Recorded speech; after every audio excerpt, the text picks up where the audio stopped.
વિશ્વવિદ્યાલય એટલે ભક્ત કવિ નરસિંહ મહેતા યુનિવર્સિટી. આજે હું ભાવો અને ગુણો ઉપરની વાત મૂકવા માંગુ છું કે મનુષ્ય જ્યારે સત્વ, રજો અને તમો ગુણ છે એ ખરેખર કોઈ નુકસાનકારક નથી જ્યાં સુધી એની સત્તા અને મહત્તા મનુષ્ય સ્વીકારે નહીં ત્યાં સુધી. એ પણ અપરા પ્રકૃતિનો જ ભાગ છે, પણ મનુષ્ય પોતે જ એનો સંગ કરી લે છે. એ સંગની સાથે એનું તાદાત્મ્ય પણ જીવ પોતે જ કરી લે છે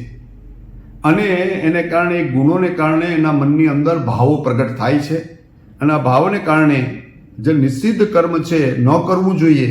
એવા કર્મ પણ મનુષ્ય કરી લે છે અને એ ઊંચ અને નીચ એ કોટીની અંદર એની ગતિ થાય છે.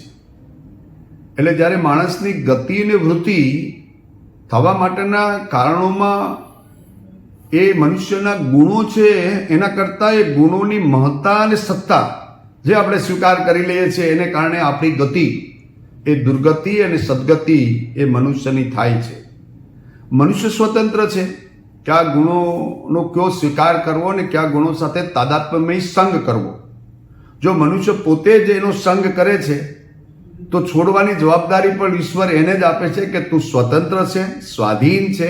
તું પરાધીન નથી. માટે આ જે કંઈ ગુણો તે સ્વીકાર કરી લીધો છે એમાંથી મનુષ્યની સેવા માટે, જગતની સેવા માટે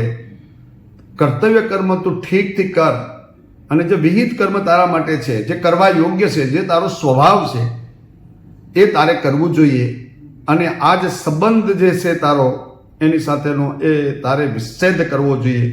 જે સંગ તને થઈ ગયો છે નિષિદ્ધ કર્મ સાથેનો એ છોડવો જોઈએ. અને જો મનુષ્ય એ કર્તવ્ય કર્મ ઠીક કરીને એ છોડે તો ધીરે ધીરે એ દુર્ગતિમાંથી તમોગુણથી રજોગુણ અને રજોગુણમાંથી સત્વગુણ તરફ એ જાય અને પોતાનું સ્વરૂપ છે મૂળ